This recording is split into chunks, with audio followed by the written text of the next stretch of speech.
Hello students, आज इस video में हम नया चैप्टर शुरू कर रहे हैं। चैप्टर 13 है नाइट्रोजन युक्त कार्बनिक यौगिक। नाइट्रोजन युक्त कार्बनिक यौगिक में हमको पढ़ना है एमीन और साइनाइड्स, आइसोसाइनाइड्स और डाइज़ोनियम साल्ट्स।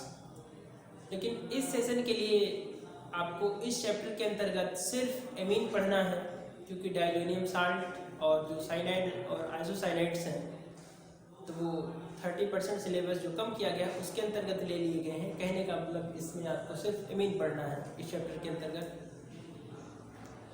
तो ये नया चैप्टर होगा, नए चैप्टर की पहली वीडियो है। तो यहाँ से अब आपको इस चैप्टर की पहली वीडियो जब आप अच्छे से समझते हैं तो फिर आपको बाकी वीडियोज भी समझ में आती है, तो इसको आपको कायदे से समझना है। ठीक है, कि एमीन इसका लेक्चर 1 है, इंट्रोडक्शन एंड क्लासिफिकेशन।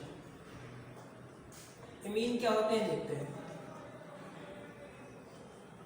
एमीन क्या होते हैं, इसके लिए पहले हम अमोनिया की संरचना समझते हैं। अमोनिया की संरचना हम लोगों ने 11th में पढ़ी थी कि अमोनिया नाइट्रोजन परमाणु से 3 हाइड्रोजन एकल बंध के द्वारा जुड़े होते हैं और नाइट्रोजन परमाणु के पास एक एकाकी इलेक्ट्रॉन युग्म उपस्थित होता है। क्योंकि अमोनिया केंद्रक कक्षा में 5 इलेक्ट्रॉन होते हैं तो 3-3 शेयरिंग हो गए हाइड्रोजन के साथ और एक इलेक्ट्रॉन युग्म बच जाता है। अब यहाँ पे करना क्या है हमको, अगर अमोनिया का कोई हाइड्रोजन निकल जाए और ये हाइड्रोजन किसके द्वारा विस्थापित किया जाए, किसी एल्किल समूह के द्वारा, आर के द्वारा जब इसको विस्थापित किया जाएगा तो इसके एक हाइड्रोजन कम हो जाएगा। कुल मिला के संरचना कैसी बचेगी, RNH2। कैसी संरचना बचेगी, RNH2। तो ये जो संरचना है, इन्हीं प्रकार के जो यौगिक बनेंगे उनको हम क्या कहते हैं, एमीन। तो एमीन क्या है, वास्तव में अमोनिया के एल्किल व्युत्पन्न है। अमोनिया के एल्किल व्युत्पन्न, अमोनिया के एल्किल व्युत्पन्न क्या कहलाते हैं, एमीन कहलाते हैं। ठीक है, अब इधर क्या है, एक हाइड्रोजन हटाएंगे तो एक एल्किल व्युत्पन्न मिलेगा। अगर 2 हाइड्रोजन हटा देंगे तो आपको डाई एल्किल व्युत्पन्न मिलेगा। 3 हाइड्रोजन हटाएंगे तो ट्राई एल्किल व्युत्पन्न मिलेगा। ठीक है, तो अमोनिया ट्राई एल्किल एमीन तक हो सकते हैं। Mono alkyl amine, di alkyl amine और ट्राई एल्किल एमीन, 3 प्रकार के अमोनिया आपको 3 प्रकार की एमीन। और इसके साथ में एक चौथा भी मिल सकता है आपको, चतुस्क अमोनिया व्युत्पन्न भी मिलता है, लेकिन वो लवण के रूप में होता है। तो उसको हम क्या बोलते हैं, चतुस्क अमोनियम लवण। उसके बारे में पूरी विस्तार से बातचीत अभी आगे फिर करेंगे। तो आपको क्या समझ में आया, यहाँ से आपको यहाँ से ये समझ में आया कि अमोनिया के एल्किल व्युत्पन्न यानी RNH2 क्या कहलाते हैं, एमीन कहलाते हैं। अब इसका दूसरा हाइड्रोजन हटाएंगे तो R2NH आपको मिल जाएगा। तीसरा हाइड्रोजन हटाएंगे तो केवल N बचेगा और एल्किल समूह से हो जाएंगे 3। तो ये जो तीनों प्रकार की संरचनाएं हैं, क्या कहलाएंगी, एमीन। तो अगर एल्किल व्युत्पन्न है तो ये हो जाएंगे एलिफैटिक एमीन। और इस एल्किल ग्रुप के अलावा इसको हम एरिल ग्रुप से भी तो विस्थापित कर सकते हैं। एरिल ग्रुप से जब हाइड्रोजन को विस्थापित करेंगे तब फिर ये हमको क्या मिलेंगे, तब हमको मिलेंगे एरोमेटिक एमीन। तो RNH2 एलिफैटिक एमीन और ARNH2 क्या हो जाएंगे, एरोमेटिक एमीन। ठीक है, तो 2 प्रकार के एमीन जो है, एल्किल समूह या कह लीजिए अब NH2 समूह से जुड़े हुए जो हाइड्रोकार्बन श्रृंखला है, तो उस हाइड्रोकार्बन श्रृंखला के आधार पर 2 प्रकार के होते हैं, एक तो एल्किल एमीन और दूसरे एरिल एमीन।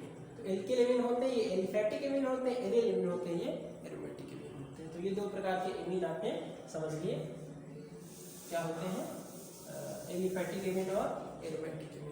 अब इसमें जो NH2 समूह बनता है इसके बारे में थोड़ी सी बात कर लीजिए। NH2 समूह, ये NH2 समूह है, इसको हम कहते हैं एमिनो समूह। इसका क्या नाम होता है, एमिनो समूह। NH2 समूह में हम देखते हैं कि नाइट्रोजन परमाणु पर एक एकाकी इलेक्ट्रॉन युग्म होता है। क्या होता है, एकाकी इलेक्ट्रॉन युग्म। तो जो एकाकी इलेक्ट्रॉन युग्म है इसके पास, तो जब भी ये दूसरे किसी कंपाउंड से क्रिया करेगा तो उसको एकाकी इलेक्ट्रॉन युग्म देके उसके साथ आबंध बनाने की कोशिश करेगा। तो जो पदार्थ इलेक्ट्रॉन देने की क्षमता रखते हैं वो क्षार कहलाते हैं। तो यहाँ से हमको एक बात ये समझ में आई कि जो अमोनिया यानी एमीन होते हैं वो क्या होते हैं, वो वास्तव में कार्बनिक क्षार होते हैं। क्या होते हैं? कार्बनिक क्षार होते हैं। कार्बनिक क्षार या कार्बनिक क्षारक ये वास्तव में क्या होते हैं? ये ऑर्गेनिक बेस होते हैं, कार्बनिक क्षार होते हैं अमोनिया। ठीक है, तो ये अमोनिया क्या करते हैं, इलेक्ट्रॉन युग्म देने की क्षमता रखते हैं, इसलिए इनका व्यवहार ऐसा होता है। ये प्रकृति में क्षारकीय होते हैं, यानी इनका क्षारकीय व्यवहार होता है। तो ये हो गए एमीन। एमीन ये प्रकृति में पाए जाते हैं या कृत्रिम पदार्थों में पाए जाते हैं, इसके लिए आपको कुछ पदार्थों का विश्लेषण करना पड़ेगा। जैसे जो एमीन है तो ये प्राकृतिक पदार्थों में प्रोटीन, विटामिन, एल्केलॉइड, हार्मोन ऐसे पदार्थों में ये एमीन पाए जाते हैं, यानी एमिनो समूह में उपस्थित ये एमिनो यौगिक होते हैं। कृत्रिम रूप से जो एड्रीनेलिन या इफेड्रिन या नोवोकेन, बैरेडिन ये जो औषधियाँ हैं बनाई जाती हैं, ये औषधियाँ क्या है, ये एमीन है, इनमें एमिनो ग्रुप उपस्थित होता है। तो ये औषधियाँ एमीन वर्ग के अंतर्गत ही आती हैं। इसमें जो ये तो प्रोटीन, विटामिन, एल्केलॉइड, हार्मोन ये तो सब जो है जीव और जीवधारियों के संगठन में होती है, अर्थात ये इनसे मिलके जीवधारियों का शरीर बनता है। ये दवाइयाँ हैं एड्रीनेलिन, एफेड्रिन, नोवोकेन और बैरेडिन। एड्रीनेलिन और एफेड्रिन इनका उपयोग किया जाता है ब्लड प्रेशर को बढ़ाने में, यानी लो ब्लड प्रेशर है तो उसको हाई ब्लड प्रेशर उसको मेंटेन करना है, तो उच्च रक्तचाप में इन दवाइयों का उपयोग किया जाता है। इसी प्रकार जो नोवोकेन होता है तो इसका उपयोग दंत चिकित्सा में किया जाता है। तो ये हो गया नोवोकेन। बैरेडिन इसका प्रतिहिस्टामिन के रूप में उपयोग किया जाता है।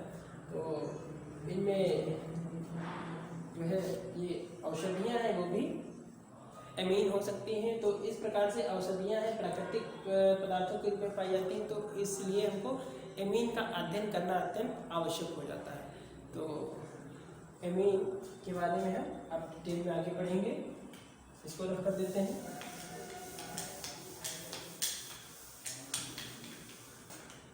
तो आपने कहा कुल मिला कि जो अमोनिया के एल्किल व्युत्पन्न, यहाँ पे एक शब्द आपको और बढ़ाना है, अमोनिया के एल्किल या एरिल व्युत्पन्न क्या कहलाते हैं? एमीन कहलाते हैं। अमोनिया के एल्किल या एरिल व्युत्पन्न एमीन कहलाते हैं।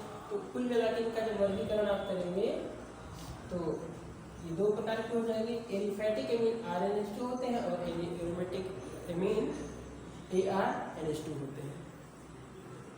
तो ये हो गया इनका हाइड्रोकार्बन श्रृंखला के आधार पर वर्गीकरण। दूसरा जब इनका हम वर्गीकरण करते हैं तो कैसे करते हैं? दूसरा वर्गीकरण इनका हम जो है एल्किल समूहों के आधार पर करते हैं। तो एल्किल समूह के आधार पर इनका वर्गीकरण ये तीन प्रकार के होते हैं। एक तो होते हैं प्राथमिक एमीन एल्किल समूहों के आधार पर या कार्बन की प्रकृति के आधार पर। तो ये तीन प्रकार के होते हैं। एक होते हैं प्राथमिक एमीन या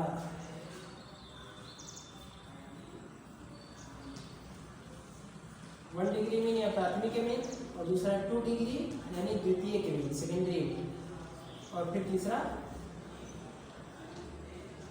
हो जाएगा तृतीयक, 3 डिग्री एमीन यानी तृतीयक एमीन, ये हो जाएगा। तो तीन प्रकार के एमीन हो सकते हैं। इनको आप कैसे बताएंगे? सीधा सीधा है, नाइट्रोजन के पास 3 हाइड्रोजन है, तो नाइट्रोजन के साथ NH2 समूह के साथ यानी नाइट्रोजन के साथ अगर एक एल्किल समूह लगा हुआ है तो हो जाएंगे प्राथमिक एमीन। तो ऊपर जो हमने बताया था आपको हमने प्राथमिक एमीन बताया था।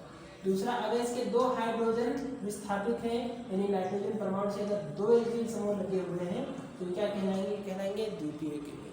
और अगर नाइट्रोजन परमाणु से तीनों हाइड्रोजन विस्थापित कर दिए जाए, और 3 एल्किल समूह लग जाए इसके साथ, तो फिर ये हो जाएगा तृतीयक एमीन। प्राथमिक एमीन, द्वितीयक एमीन और हो जाएंगे तृतीयक एमीन। ठीक है। एक चतुस्थ अमोनियम लवण भी होता है। यदि इसके साथ नाइट्रोजन के साथ अगर आप 4 एल्किल समूह जोड़ दें, तो 4 एल्किल समूह जोड़ देंगे तो उस स्थिति में नाइट्रोजन पे पॉजिटिव चार्ज आएगा, जो ये बराबर बियर करेंगे R4N जब आप करेंगे तो इस पूरे जो है स्पीशीज पे पॉजिटिव चार्ज आ जाएगा। तो फिर ये हो जाएगा चतुस्क अमोनियम आयन, इसको हम कहेंगे चतुस्क अमोनियम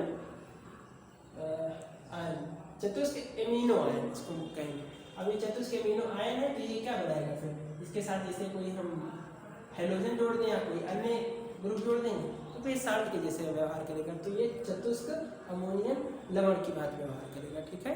जैसे ये अमोनियम ग्रुप होता है NH4Cl, तो ये नौसादा बन जाता है, इस पे नाइट्रोजन पॉजिटिव Cl नेगेटिव।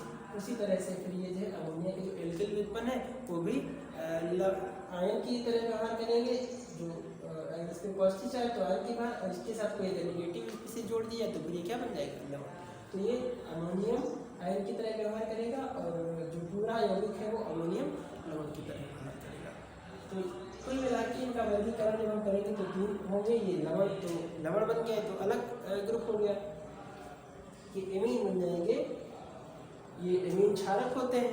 तो अब क्षारक कुल मिला के 3 ही बचे, प्राथमिक एमीन, द्वितीयक एमीन और तृतीयक एमीन। तो इनके एग्जाम्पल्स क्या है उनको देख लिया जाए तो वर्गीकरण हमारा कंप्लीट हो जाएगा।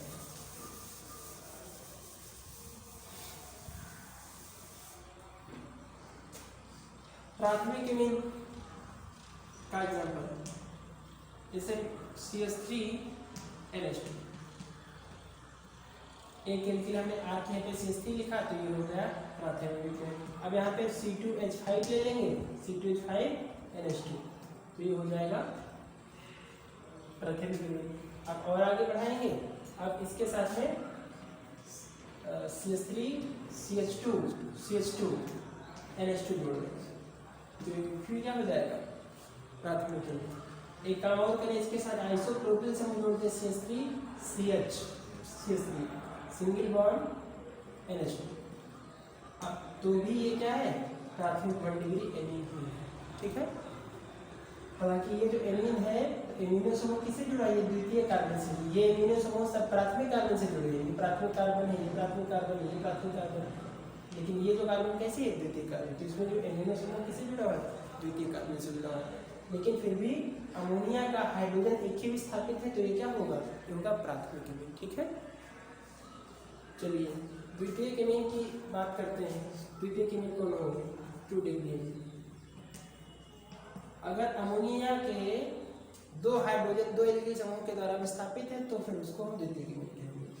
एक CH3 हमने इधर लिया, दूसरा CH3 हम इधर लिया, दोनों को हमने तो जोड़ दिया। नाइट्रोजन की संयुक्ता आप ले जानते हैं 3 होती है, तो फिर 2 हाइड्रोजन हट जाएंगे, ये बन जाएगा R2NH, यानी CH3 का होल ट्वाइस NH।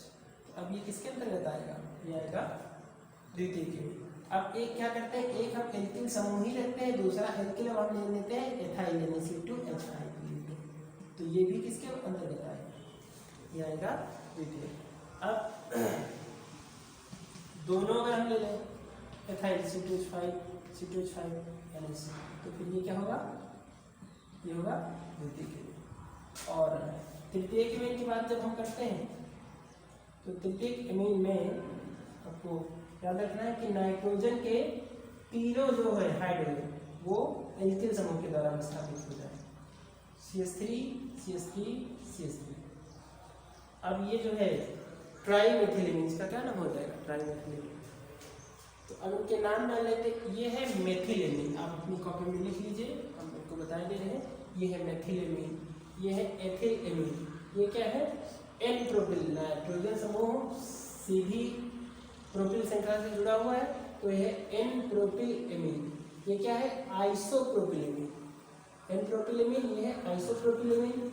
और जब द्वितीयक में आएंगे तब इधर 2 मेथिल लगे हुए तो हो जाएगा डाईमेथिलेमीन। क्या होगा, डाईमेथिलेमीन। इसका नाम है, एक तरफ मेथिल दूसरी तरफ एथिल, तो एथिल मेथिल एमीन। सॉरी यहाँ पे देखिए NH होगा, C3NH सिंगल बॉन्ड C2H5, तो एथिल मेथिल एमीन। ये क्या हो जाएगा, एथिल मेथिल एमीन। अब इधर दोनों एथिल लगे तो ये फिर चल जाएगा डाई एथिल एमीन। क्या होगा, डाई एथिल एमीन। और तृतीय एमीन ये क्या होगा, ट्राई मेथिल एमीन। ठीक है। और या तीनों का एथिल कर देते हो तो ट्राई एथिल एमीन, 2 मेथिल लगते हैं और 1 एथिल लगते हैं, तब इसका नाम एथिल डाइमेथिल एमीन। अब एक ग्रुप आप हटा दें, इसको आप एथिल कर दें, CH2CH3 कर दें। अब ये एथिल समूह हो गया तो इसका नाम क्या होगा, एथिल डाइमेथिल एमीन, ठीक है। तो इस तरह से इनके आप साधारण नाम लिख सकते हैं। ये जो हमने आपको नाम बताए हैं ये कैसे नाम है, ये सब साधारण नाम है। तो IUPAC नाम क्या होते हैं, IUPAC नाम लिखने का पूरा एक सिस्टम होता है। तो फिर IUPAC नाम लिखने की हम चर्चा करेंगे इसके दूसरे वीडियो में, ठीक है। तो आपको यहाँ से क्या कर लेना है, यहाँ से इस वीडियो से आपको इतनी जानकारी लेनी है कि एमीन क्या होते हैं, उनके एग्जाम्पल्स क्या हैं, और एमीन प्राकृतिक रूप से किन पदार्थों में पाए जाते हैं, कृत्रिम रूप से किन पदार्थों में पाए जाते हैं, उनको आपको याद कर लेना है। एमीन का वर्गीकरण कैसे करते हैं, वर्गीकरण जब करते हैं तो कितने प्रकार से कर सकते हैं, 3 प्रकार से कर सकते हैं। तो उनको क्या कहते हैं, प्राथमिक मीन क्या होते हैं, द्वितीयक मीन क्या होते हैं, द्वितीयक मीन क्या होते हैं, ये अपनी जानकारी यहाँ से प्राप्त करिए, उनके उदाहरण और उनके साधन, ठीक है। तो इतनी जानकारी वो नोट्स बना के तैयार करिए, फिर इनका नामकरण जो है हम दूसरे वीडियो में, ठीक है। धन्यवाद।